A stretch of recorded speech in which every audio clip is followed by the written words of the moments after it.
Welcome to Straight Lines, the top 5% ranked podcast in the management category for Apple. I'm Tim Neiman. This is where life lessons meet leadership, where business gets a front row seat, and where you will get a blueprint for success. Whether you're managing a team, building a brand, or just trying to lead yourself better, you are in the right place. Because here on Straight Lines, we believe the shortest distance between purpose and progress is truth, clarity, and action. Podcast brought to you by Baseball Blue Book, has been the game's trusted directory since 1909, and now it's where businesses connect directly with players, parents, and coaches. Create a profile, promote your services, and join a community. If your business wants to stand out, it's time to get in the book. Download Baseball Blue Book today from Apple or Google Play. I am very thrilled today to have a really special guest with us. Somebody's organization and herself aligned with a lot of things I've represented, I guess, over the last 4 decades in my career. And so thrilled to have Kristin Sheehan, the director of programming. I know you wear a lot of hats, Kristin, but you should be the grand poobah, I guess, of Play Like a Champion. But the director of programming for Play Like a Champion. Kristin, thank you for coming on today. Great to be here, Tim. Love your podcast and congratulations on it doing so well with so many listeners. Yeah, thank you. It's been a little bit of a surprise, but hard work sometimes maybe will pay off once in a while. So Play Like a Champion is last I've seen here serves 160,000 different parents and coaches alike. Was established in 2006, so 20 years old right now, which is pretty amazing. And you talk about how things go quickly and fast. My goodness, 20 years I'm sure has flown by for Play Like a Champion. For those folks that don't know what it is, Kristin, can you kind of educate them a little bit and just tell us a little bit what the organization represents? Absolutely. So, we are a coach education and consultancy program. So, when we began in 2006, it was in response to a research study by a professor at Notre Dame. He studied youth sports and he published an article called Youth Sport Behavior. And the subtitle was The Good, the Bad, the Ugly. And it detailed that we say all the time sports builds character, but there's no empirical research or evidence that just putting on a uniform makes you a better person. And in some cases, depending upon the examples that are being modeled in the sport environment, particularly by the people who are leading the sports, so the coaches and the parents, kids can actually learn poor lessons and poor character traits from the experience.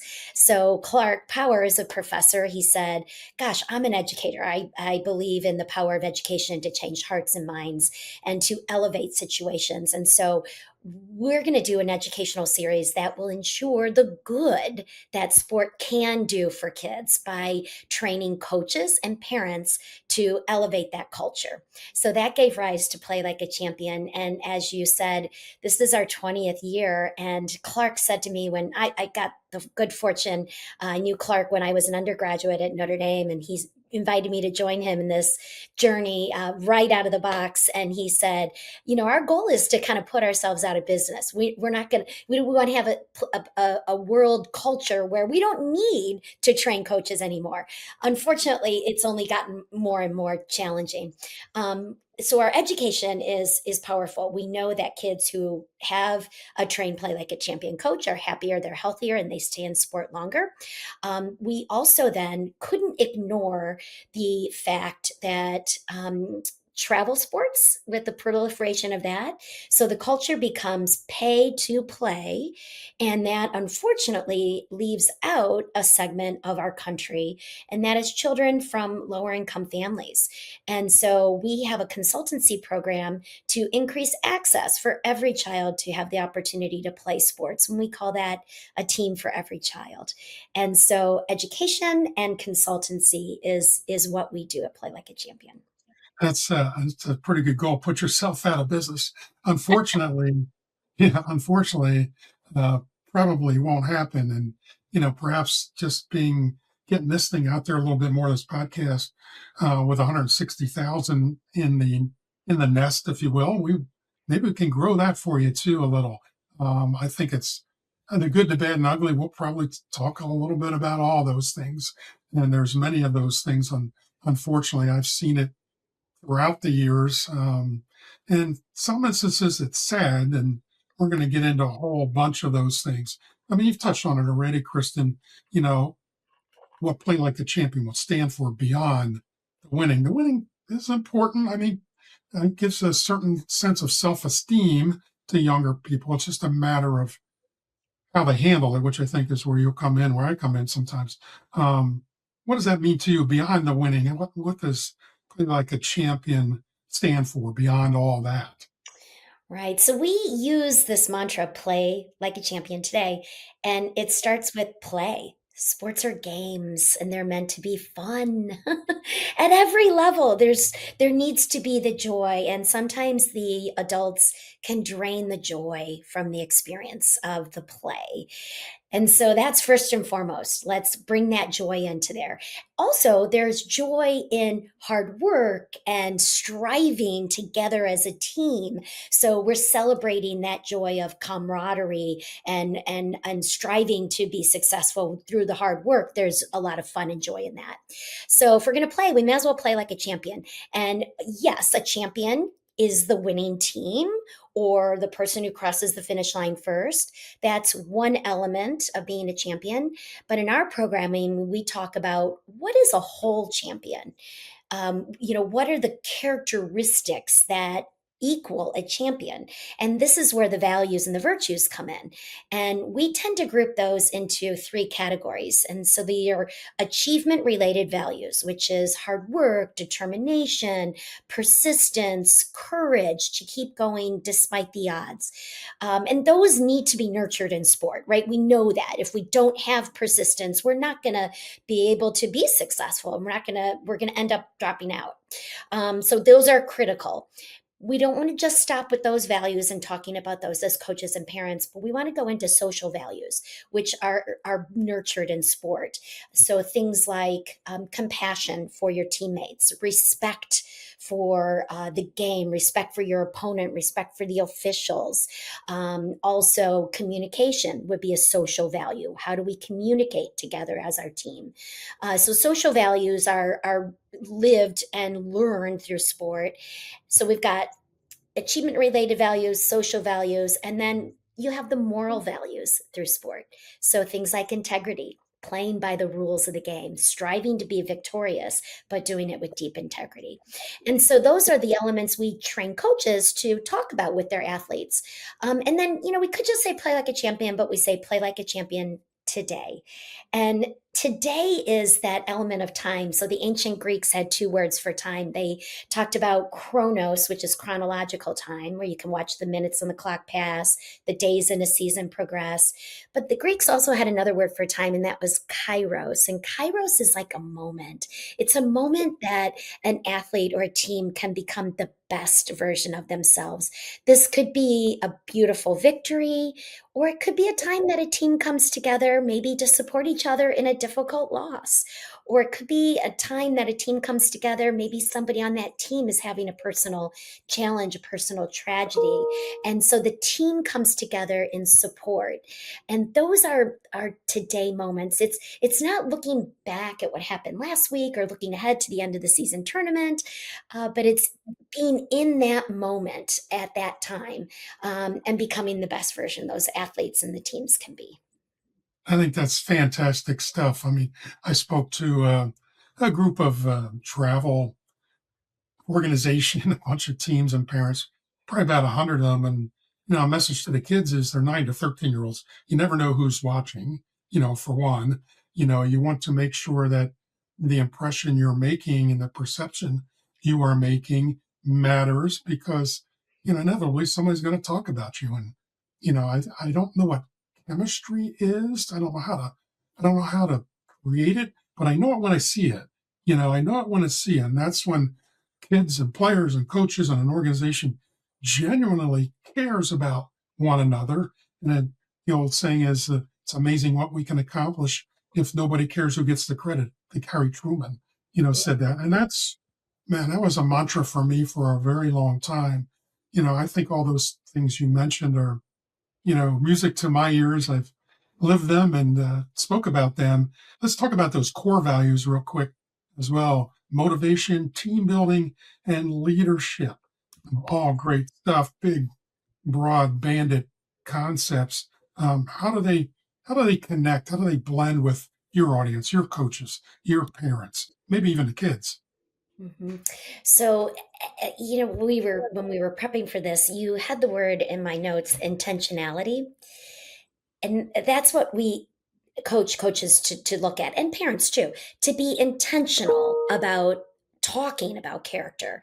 So let's go with parents. If parents are watching a competition, don't just talk about the physicality of the event or the outcome, so the win or the loss, but let's talk about what we saw in behavior from the athletes during that competition. And when good behavior is displayed, whether it's from their own child or even from the other team, applaud it, point it out. Gosh, I saw how that athlete helped or encouraged the goalie after she missed, let the goal in, and that had to help her because it did, because then she stopped the next one that was really hard. So applaud that, because when kids get applauded for their behavior, they're going to obviously repeat it. And so that intentionality is important on a coach perspective, talking about these character traits. One of the things a very simple tool that we coach our coaches to do is to ask their athletes, what makes a champion team? And, the kids on the team, they're always going to say, well, when we win, yes, of course, you're the champion during that competition. But what else? What else will mean that we're a champion team?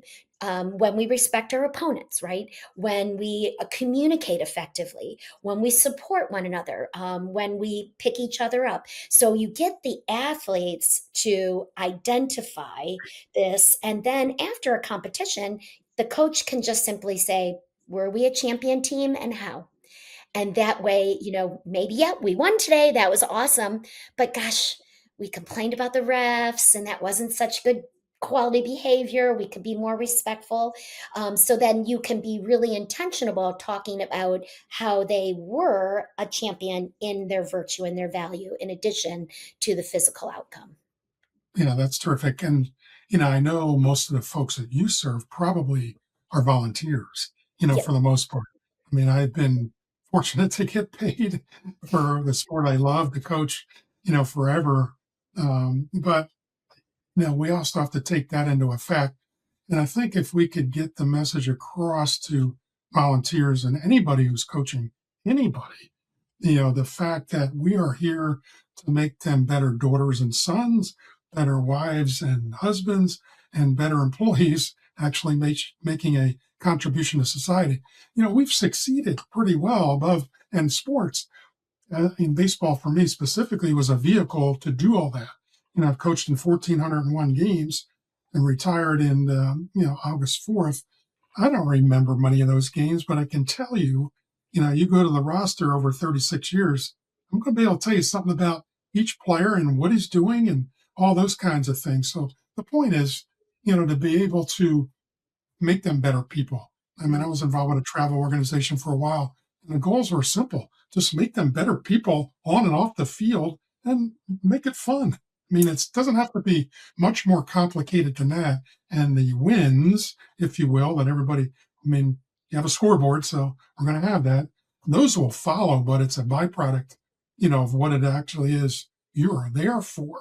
Um, Really good stuff. Agree. How about, One of the how things about that we do we begin every coach clinic by asking coaches to consider a coach they remember and why they remember that coach. And so the most common kind of memory is coaches who believed in them and saw them as people, not just athletes. So they took an interest in who they were inside, interior, what was going on in their life. Mhm. And that's the most common memory. And then we do have lots of people who sometimes actually get choked up and teary about the coach who was like a father figure or a mother figure to them. And conversely, crying because it was a trauma-filled experience by the coach they remember was a very negative experience, very, even abusive in their way they treated them emotionally. And so you get these I mean, sport is emotional and it evokes strong memories, positive ones and also negative ones. And so we say to coaches, you're leaving a legacy. How do you want to be remembered by your athletes? And that is very reflective and thoughtful for coaches. Wow.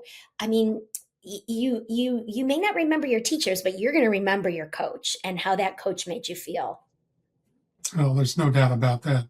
You may forget a lot of things, but you're never going to forget how they made you feel, or and how you made your players feel. I was just on the phone an hour before here with my attorney, played for me 35 years ago, Oh, and coach still calls me coach. Still, so thankful and grateful. It's amazing what they learn, or what um, sits with them, sinks in with them, maybe a decade later, could be a long time later from when the occurrence are actually happening. When you're coaching them, boy, my coach was really great, and he really made an impact, on a lot of things, that we did. So I think all these things are really cool. Last little question for this first round. What do you see in coaches today? Like, and I think it's pretty easy for me to see, and probably you. What mistakes are they making? What is a common areas, like, come on, that you may watch a game or watch a coach on the sidelines and think, oh boy, sometimes we learn what not to do. And I think that is also an important learning experience. Anything that would resonate with you, Kristen? yeah, that what not to do with that when we have these memories of coaches, when we're talking with coaches, they say, I've done everything opposite of this coach. And typically one of the things we hear that's difficult is when coaches are, screaming, that emotion, it's can be emotionally abusive to athletes. So we talk about lifting athletes up rather than tearing them down. And so, some kids might be able to handle that yelling and negativity, yet some, it's very trauma inducing. And we all deal with trauma in our lives and how that impacts us. And so, if there's a lot of negativity and yelling, and that can trigger trauma, previous traumas in athletes. And so there's a better way, there's a more positive way to provide feedback to athletes, and that's what we would say is a better way to work in a psychological, we call it trauma informed coaching. And then the other thing I think is a mistake is not giving athletes ownership over their play, giving them some control, even at the youngest levels. Kids, it's their game. They could play without the coach. They could do pickup games. We did that when we were kids, Tim, and we didn't have Right. a coach. We made our own rules. We settled conflict, and that's ownership. It is a child's game. So we really encourage coaches to give choices to athletes, giving them voice and allowing them to own that team experience. Yeah, that's again outstanding stuff. I always, I always talk about one of the books I wrote. Don't get bloody. Everybody wants to get bloody over everything. Yelling at umpires, and I think with age comes wisdom and experience and all those kinds of things. But try to roll with it, and try to. Everybody needs verbal bouquets, right? We all need verbal bouquets, and it used to be a 10-to-1 ratio in my mind. One Mhm. time I correct you and maybe not do it as nice as I should have, but I'll give you 10 pats on the back. And that may be 50-to-1 now. Who knows? In this day and age, I think kids have changed because parents have changed, and culture has changed as well. But we all need verbal bouquets, and a pat in the back goes a heck of a long way sometimes. And perhaps Yeah, we show them how they can do it better, as opposed to, just tearing them down. Visiting here with I just want to Chris. point out one thing that I really love what you said. And you said when we correct an athlete, so you didn't say criticize. There's a Right. big difference there. There's a positive correction, helping the athlete see what they could do in a more intentional way that's going to correct the behavior or the skill, rather than criticizing, because that feels very different. So I just want to point out, I loved your language there. Right. And they're very aware of being criticized, right? Kids these days, and they know. But the correction part's not, goes back to the old saying, it's not what you say, it's how you say it. And I think that goes a long way. Visiting with Kristin Sheehan of Play Like a Champion in South Bend, Indiana. If you're enjoying straight lines and the conversations we are having, I would love to bring that same energy to your organization. I speak to teams, conferences, schools, and groups about leadership, resilience, and living a life that will cast a large shadow. If you're looking for someone who connects, encourages, and inspires you with real life stories that matter, I am available for your keynote and special events. Please reach out to me at CoachTimNeiman.com. I would be honored to serve your group. Back here with Kristin Sheehan, and these podcasts always go really fast. Great conversation that resonates probably with just about anybody, in all walks of life, certainly sports as we are doing it right now. And I'm sure you've seen a lot of parents on the sidelines and that sort of thing. I know watching my kids play growing up, I would take a lawn chair and sit away from everybody just to, get a little bit more knowledge of what they were spewing at the time. So rather than getting bloody, I would stay away. But you could change one behavior from parents that you see. Any thoughts on that? What might that be? I love that you do that. You sat in the outfield. That's beautiful. It's your child's game, right? Yeah. Your playing days were over, right? It's their journey. So I would say coaching from the sidelines, we see that, and I want to tell you a story about that. I was doing a parent workshop in Chicago, and it was for high school parents, and there was one boy who came with his mom because he drove her there, and he was translating for her. She was not English speaking, and so he was kind of translating for her. And when it came to this point where we say, please don't coach from the sidelines, it's very distracting to the athlete, and it's really disrespectful to your child's coach. And so he said, can I say something? And he stood up. He was a football player, and he said, I when I come out to play, I'm in my huddle and our team is getting energized. We're getting ready to go. We're pumping each other up and we're listening to our coach because the coach is giving us direction and the coach is getting us energized and ready to go, and also giving us physical directions, right? And then all of a sudden I start hearing parents yelling instructions. And I hear it, and it distracts me, and it totally kills my vibe. And one dad is sitting there, and he turns around and he's listening, and he said, I'm sorry, Joe. I was probably that parent. I won't do that again. Right? So let the kids play, let the coaches coach, and really just have positive cheers, for the whole team. There's also that one parent who's always, you know, go Jamie, go Jamie. It's all about their child and they're not looking at the other team. One of the things we love about our parent workshop is parents say, oh, there are other children on the team other than my own. And I should care not only about the kids on my whole team, but even the opponents, because they're all kids trying to grow and get better. It makes that experience a whole lot better too if you know you celebrate the success of others is pretty common core value that I will live by. I mean, I'm happy when other people succeed rather than trying to sabotage it and bring it down and contaminate the whole situation. I always told my boys, look, I'll coach you at home. I'll coach you at home. We'll talk about it, but I was careful always to criticize, not to criticize, because they were volunteers. They were giving their time, to have my son at practice or games for, whatever the season was. So there has to be a whole lot of respect just for that aspect. And, I think what else we see right now, Kristen, is kind of leading into the second question is, and it's the travel culture, if you will, which at times is like the wild, wild west. And somehow I'm hoping there's somebody gets their arms around it and brings it back. And I think what you're doing, kind of the message I try to say may help. wow, there's a lot of folks that walk around there that feel like they invented the game, or, you know, um, and had a coach that wanted to watch a travel tournament one time. And I said to him, Tyler, how's things going? He goes, Coach, there's a lot of paint cans here. I'm like, well, there's a phone call. I said, what do you mean paint cans? He said, well, people that kind of walked out from Home Depot got those gallon paint cans and are walking with their elbows spread like, they're all that. I'm like, oh my goodness, that's perfect. Um, but Yeah, what I that like has, that. right? Paint That's cans. good. It's a But what good that image.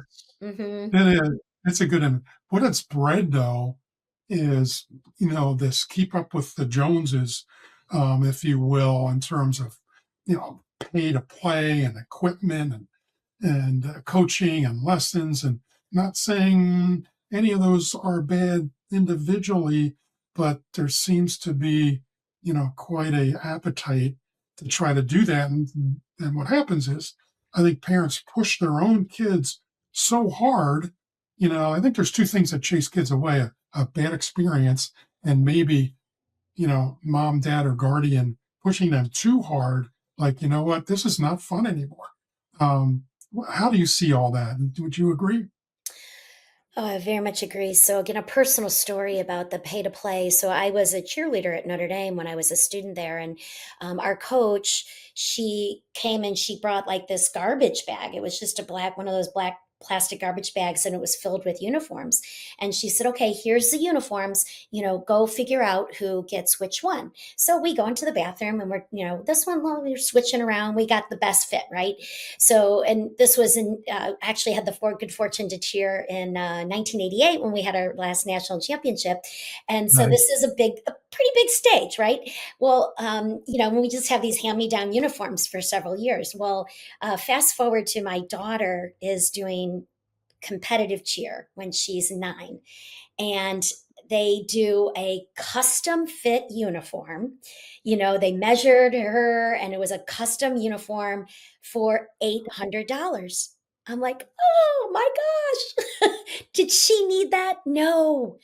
She did No. not need that uniform at 9 years old. She didn't. She should be able to enjoy her sport for the sport, right? So we professionalize children, and there's no need for that. And it also tears families apart because it's very hard to afford, and it leaves a lot of families out for children who they can't afford that. And so, we really have a crusade. We just don't need that pay to play, and that we have to ensure that if we believe sport builds character and it's good for kids, and we know it is, then we should make sure every child gets access to that. Yeah, we're going to talk about that after a little bit of a break here in a minute or two. That Team Forever Child Initiative, which stuck out to me. And and we'll talk more about this, but I thought about, I was coaching. Every kid should have a chance to go to camp, right? The baseball camp. I think, oh, this foundation called Camp for Kids. And I'm like, why should I have a foundation? They want to come. I'm just going to let them come. They don't need to pay. But I mean, overall, Camp for Kids might work where, hey, my son wants to go or daughter wants to go to a camp at Notre Dame. We can't afford it. We can help you. I think it might not be a terrible idea. But Mhm. what do you think? And I didn't have this. What do you think? I mean, again, the travel scenario is a really little scary at times. Where do you think it's headed? I didn't have this down, but maybe in the next 5, 10 years, can we surround it? Can we bring it back to earth? And it's probably by messaging of what you're doing and we're trying to do here today on a smaller scale. What are your thoughts just in general, travel sports? I think we just need to keep educating families, because you mentioned, like, I got to keep up with the Joneses. Well, they're doing a travel program. Well, then I got to do it if I got to stay ahead of this. And so we want to just educate, I think, families about the research in long term athlete development. So specializing at a young age actually is not, from a research perspective, a really good thing to do, because there's overuse injuries that happen. So bodies are engaging in too much activity for their body, and so it breaks the body down, and there's the injuries. But it also deals with your psyche. There's too much pressure when you're in that intensive training, and so it kids burn out, and then I've talked to so many parents, I'm sure you have too. I invested in you. I invested in your sports and you don't want to play anymore. And then No, there's a lot of this guilt that kids are playing with. And that's just not necessary, right? So I no. think we just keep educating about the value of multi-sport participation, and that we don't have to travel. My son did travel baseball, and that's your field, right? And we lived in St. Louis at the time. We would go to Atlanta and we would play another team from St. Louis. I see that all the time. I'm like, Right. what are we doing? We didn't need to go all the way there, right? What are we doing? Yeah, we got, hey, I've got a garage full of equipment, and then they start doing the math on it. And what do you mean you're not going to play anymore? There's $1,000 worth of stuff in the basement or the garage, and you decide you don't want to play. I mean, what are we doing? So there becomes a lot of that pressure that I think is obviously very not healthy and becomes it's not a team killer, Kristen, but it's a personal killer of your child. In every workplace and every team, there are unseen forces that can derail success. In my book, Team Killers, I uncover the behaviors, attitudes, and habits that destroy chemistry and show you how to build a winning culture instead. If you're a leader, coach, or teammate who wants lasting success, this book is your playbook. Get your copy of Team Killers today and protect your team from the inside out. It's available on Amazon, and check out my new website, CoachTimNeiman.com. Now, I want to definitely get into this. This really caught my eye and near and dear to me in a lot of ways. You know, I, I get, in baseball, and I think other sports too, they rank all these players, right? Number 100 in this organization, number 37. Okay, they're ranking the kids that can pay to be in that organization. What about all the kids that are probably pretty good and really good people that can't afford it? Why do we not rank them? How do we not rank them? And I kind of see this in this aspect, and I mentioned it previously, and Kristen did as well. A team for every child for distressed families, schools, and neighborhoods. And I just think it's a wonderful concept that can really be blown up, if you will. I think that's a powerful message that could resonate across the country and probably the world. There's so many kids that don't have that opportunity to go show what they can do, and and in there somewhere there's this athlete that's trying so hard to show us, but you know what? Inside us is really good kid, really good person. That we're drawing out the very best in him and teach him all these values and ethical things that are going to matter to him most. So let's talk about this initiative. I think it's fantastic. A team for every child. Mm. Yeah, I want to mention that the youth sport industry, they call it an industry now, and it's a $42 billion industry every year. And so when did we start thinking it was okay to profit off children's play? That's a social injustice, in our opinion. And so we want to ensure every child has the ability to have a team, have a coach who's a mentor to them, who believes in them, who cares for them outside of just the sport and helps them become better people, and can be trusted.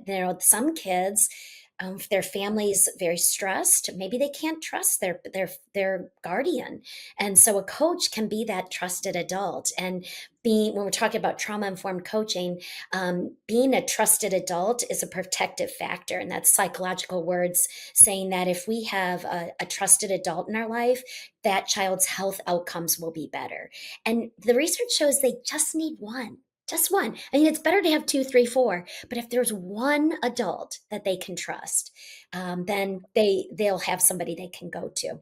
So, a team for every child. This started. We were working in North Lawndale, which is a neighborhood in Chicago. It's on the west side of Chicago, and we went to the neighborhood and we met with all of the providers of youth sport, and it was actually, we sent two Notre Dame students to live in the community for the summer.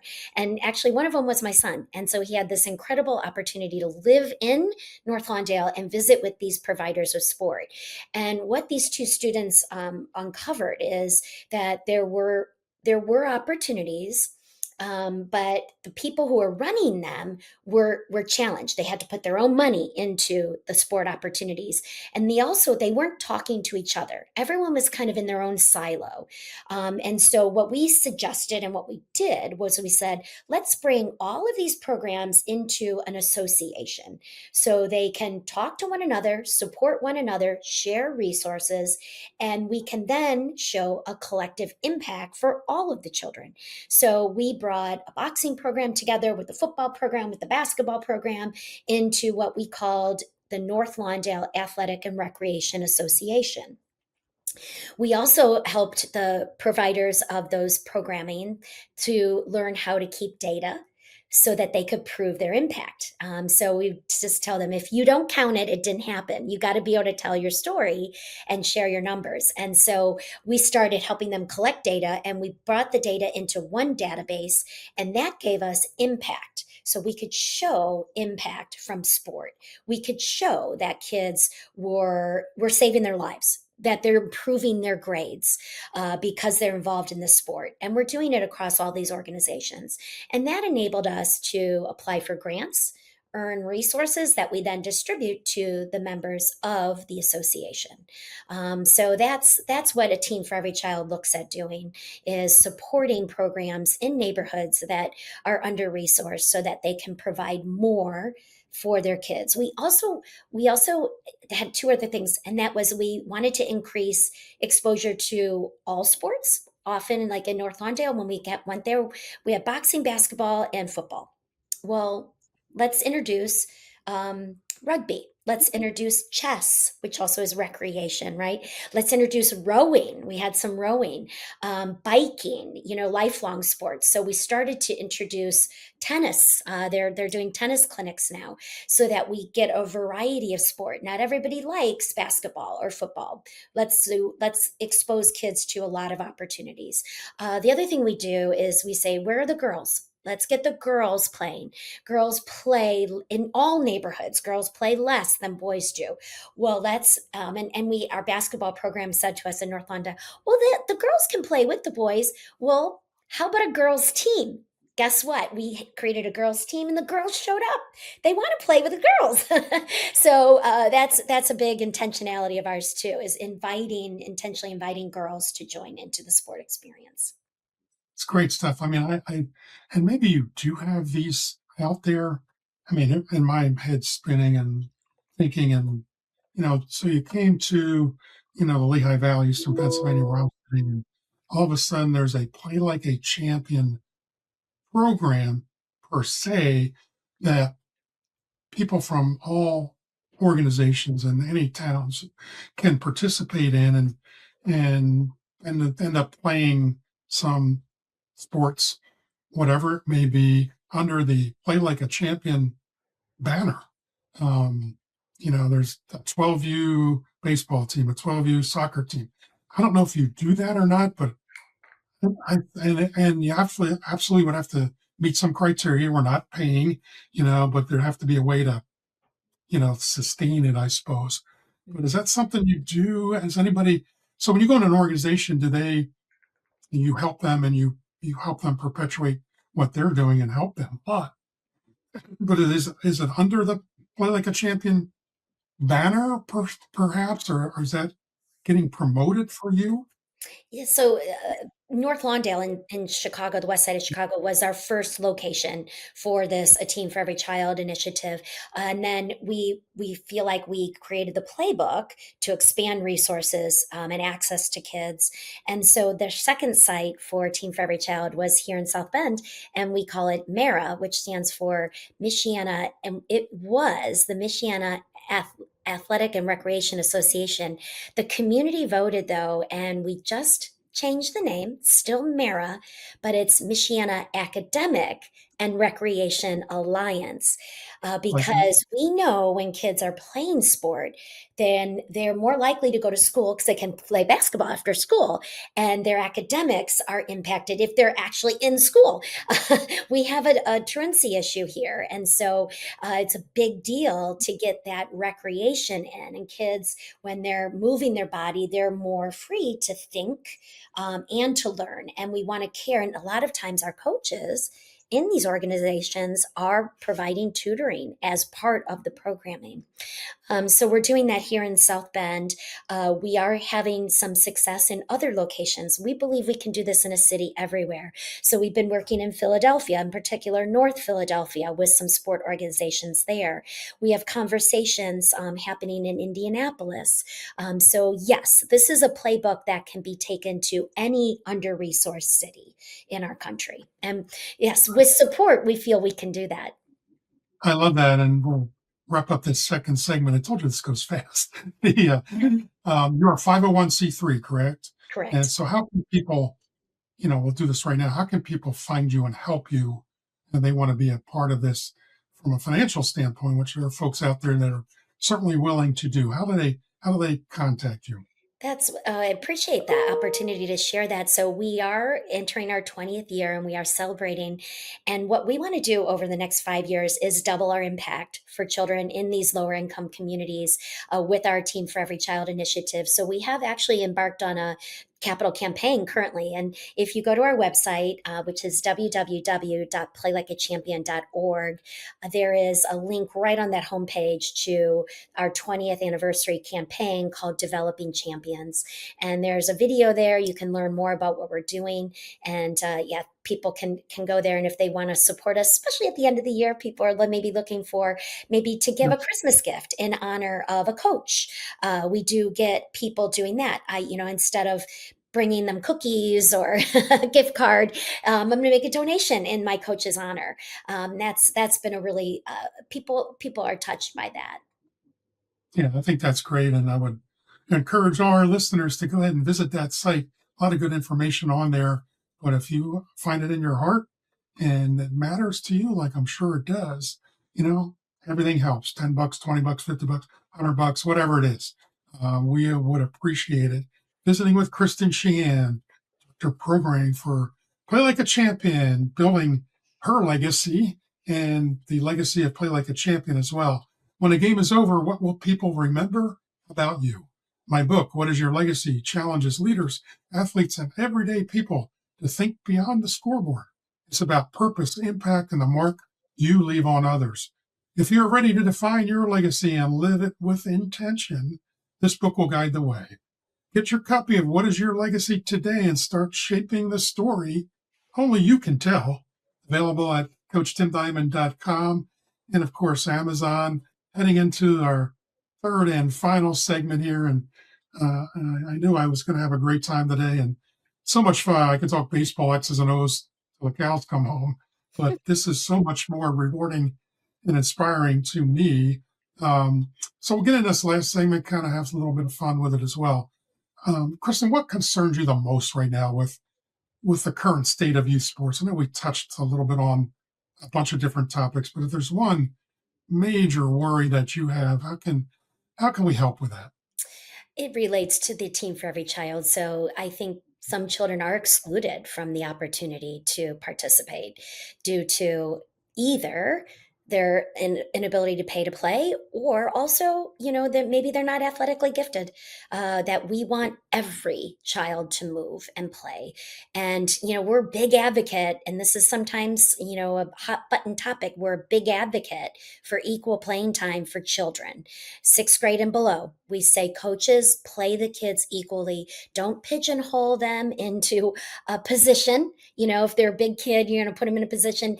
Let and not only play them equally, but give them exposure to all of the positions, right? So that they see what they could think differently in each of the positions. And we don't know the trajectory of their growth or their maturation. And so where they are in fifth grade is not going to necessarily be where they will be in high school, right? Or where their peak performance. So that's our biggest concern. And yeah, that playing time. Some we won't work with an organization if they don't agree to equal playing time at, again, sixth grade and below at a minimum. Yeah, I think that's important. All the kiddie clinics I ran throughout the years at DeSales, we would always make that age bracket to infield and outfield and catching and pitching, even if they never are going to play that. At least they have an understanding of what's necessary to play there, Yes. and maybe a little more respect for the kids that end up doing that down the road. I think playing all the positions, I think Right. I'm gonna is tell another important. story to my son Jack. He's 5th grade soccer, and he says to the coach, Coach, I want to play goal. Can I be the keeper?" And the coach looked at him, he said, "Jack, you're too short." And you know what he says? He says, "Coach, I can jump high though." No, that's And a whole season, that coach never gave him a chance to be the keeper. And I thought that was a mm, terrible mistake. Give the kid a chance to do it, right? yeah, And so they'll that's evolve. that's also the difference between criticism, right, and corrective feedback too. Because I mean, the coach could have said, "Jack, I need your speed in the field." Right? That's way different than "you're too short." Too We short. wanna confirm with goodness in children, right? So anyway, yeah, give the kid that chance. That's it's funny. I was asked to play a lot of sports in high school. I just played baseball, but the the football coach came to me one day and said, I'm a pretty big guy, 6'3" ish, and he said, "Why don't you come out and play football? You could really cause a pile." I'm like, I think if I'm going to come out, I would like to touch the football, running back, tight end. So that didn't work. That's for sure. I'm like, I don't want to come out and just fall down and cause a pile. I mean, what are you talking about? And back then, in those days, it was, that's what they did. That's what they said. But, again, it's not what you say, it's how you say it, and Mhm, package it in a manner that is encouraging and inspiring. And you'd be mhm, surprised what you get out on the other end, right? mhm. Um, and we touched on this too a little already. Sports to me, is that vehicle to prepare these kids for leadership and beyond, and all that kind of thing. How do you view sports as that vehicle, and how it prepares these kids for being good people, all outside the lines? Yeah, being a great person, down the road. How much that means more to anybody than, hey, we won 10-6 today. Yep. So 80% of Fortune 500 female executives said they played sports. So we know that it prepares people for leadership. And it also, I think, if we were to look at it teaches hard work. It teaches that we know we got to work hard to get better, and that's a really important lesson of life. But I think maybe the most important thing is the ability. There's no I in team, right? It isn't about oneself, but it's about how we connect to everyone and bring everyone together as a community, as a team. That's a powerful experience. That it's bigger than myself. We're here for this unit, and we by working together, it's really like civic education, right? Teaches us about democracy and caring for others, as critical to the human condition. Yeah, no doubt about it. Again, that quote, it's amazing what we can accomplish if nobody cares who gets the credit. And that's the fortune of working together as a unit, as a team. I know that, big game of baseballs and many sports are built on failure. You're 3 for 10, you failed 7 times. How are you going to deal with it? And how are you going to deal with adversity? And I know for a fact that Fortune 500 companies and many companies will hire athletes because they can deal with that, and they can make that commitment and be accountable for all the things that they have accomplished on the field as a teammate. And they do make really, really great employees and parents, and fathers and husbands and wives and all those other things. Um, and I was just kind of touching on that. Have you had any other thoughts on it? Lessons from sports that translate into the business world community? Any other thoughts from your end, Kristen? Yeah, I get the community aspect is huge. Um, yeah, the humility that we learn, the ability to be compassionate to one another. One of the things we train coaches to do is to have circle conversations. This is actually rooted in restorative justice, so that we're getting feedback from every person in the team, and everybody's voice matters. And so it can be, what do we need to work on today? And if we're in a circle, it's because everybody's the same posture, the same importance. There's no beginning and there's no ending. We don't want to break the circle because we're a unit together that makes the shape. And so could be something, and this gives every athlete a voice on that team, and it also allows everyone to listen to what each of us is saying, so that every voice is important and we're listening. We learn a lot about our teammates, and coaches learn a lot about their players when they do this. So what do we want to work on today? And we go around the circle and we everyone points out what they think we should work on as a team. What are we grateful for today? Expressing gratitude is huge. What do we need to think about? Like, is there something that's challenging for you right now? And what is that? And how can we look at that? So these circle conversations bring a team together in effective communication and effective collaboration, and it makes them really a special unit, like a brotherhood or a sisterhood or a family. Yeah, one of my favorite kind of books is called Execution, and written by Larry Bossidy, who was, an underling for Jack Welch in the heyday of General Electric. And one of the things in that book he really pushed was robust dialogue. To be able to have everybody sitting at the table or in the circle in a room have a voice and talk about what's important to them, knowing at the end of the day there's one person that has to collect all the information and deliver the message. Um, but that part, even if it's not agreed upon, whatever my voice is, you don't agree with, we still had that respect and opportunity to express ourselves. And I think robust dialogue is really important to be able to have people included into what whatever it is we're trying to decide today, whatever goals we're setting or whatever achievement. What are we grateful for? I agree with that 100%. I think that's great. But robust dialogue is pretty good concept. Wrote about it in the I forget which one, Team Killers, I think was the book. I'm getting old. I remember the books. Um, why are sports so important? For the platform in general and for what Play Like a Champion is all about. So it's a place of joy, or it should be a place of joy. That's when we talk about play. So, number one, when we're enjoying something, we try harder, we put more effort into it, we're more motivated, and it also moves our body so that we know that gets the endorphins flowing, and it helps us to emotionally release.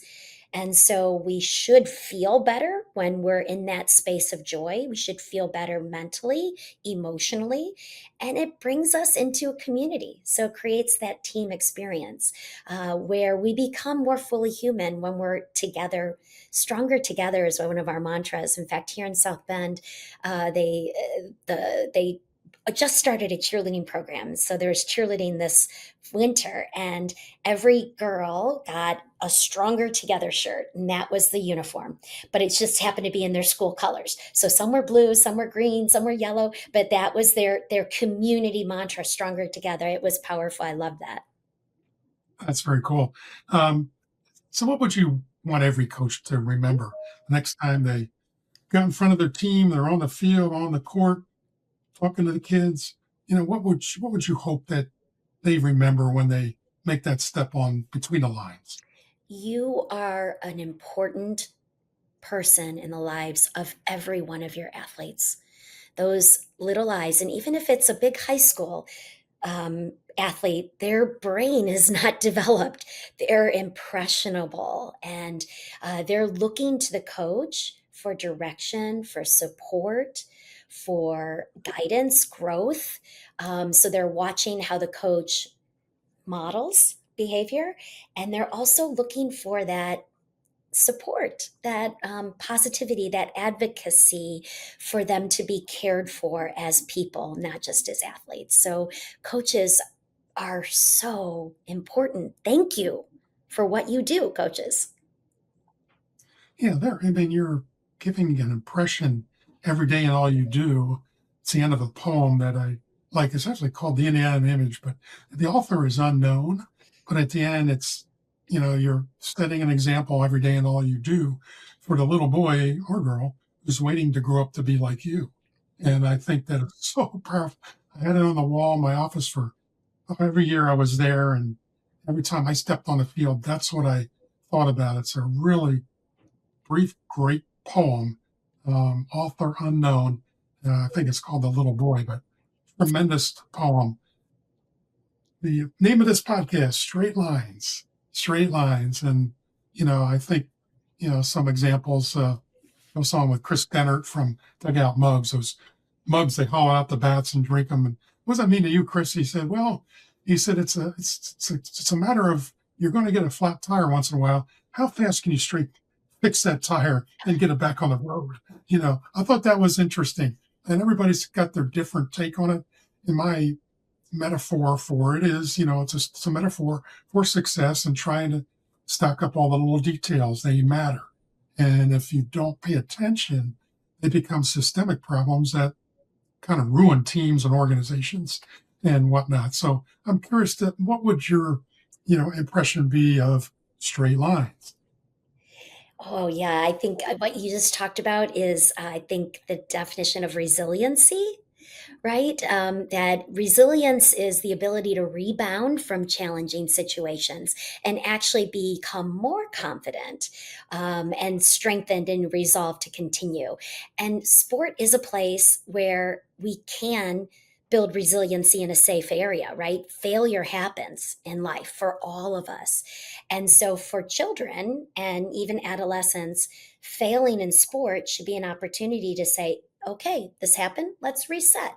It's not about having a backbone, but it's about strengthening the muscles around the backbone. And so a lot of times parents are trying to protect their children from failures and hardships. And psychologists are saying, that's a mistake. Love and support them through it. But experiencing some challenges and some hardships early in life. And again, in sport is a good space to experience those because they do happen all the time and we can get through them. We can reset and we can be resilient. So I think that straight lines, it's not always going to be straight, Tim, right? Right. Oh, We're no. going to have Oh, no. bumps and we're going to have curves. And so embrace those as part of the life experience and work through them to build your resilience. That's fantastic. Yeah, success is not a straight line. We all know that. A lot of curves and bumps and potholes and whatever. We just want to try to keep the train on the track the best we can. If it goes awry, we pull it back in. And it doesn't have to be physical either. It can be, what you've just spoke about, Kristin. Thank you for joining me on Straight Lines and Kristin Sheehan, where leadership lessons meet the game of life. If you enjoyed today's show, share it with your friends and colleagues and subscribe and connect with me on social media for more insights. And if you want to dive deeper, check out my two books, What is Your Legacy and Team Killers. Please visit CoachTimNeiman.com and check out our YouTube channel at the Neiman Legacy Network. Until next time, lead with clarity, play with purpose, and keep those lines straight. Kristin, I can't thank you enough for being with me today. It was fantastic, as I knew it would be, and I think all our viewers are going to absolutely love this episode. Thank you, Kristin. Thank you, Tim. You're a real champion. I thank you for that. I appreciate it much. I'm going to have to donate to the 501c3. I think I'll do that. Thank you. Thank you, Kristin. Thank you.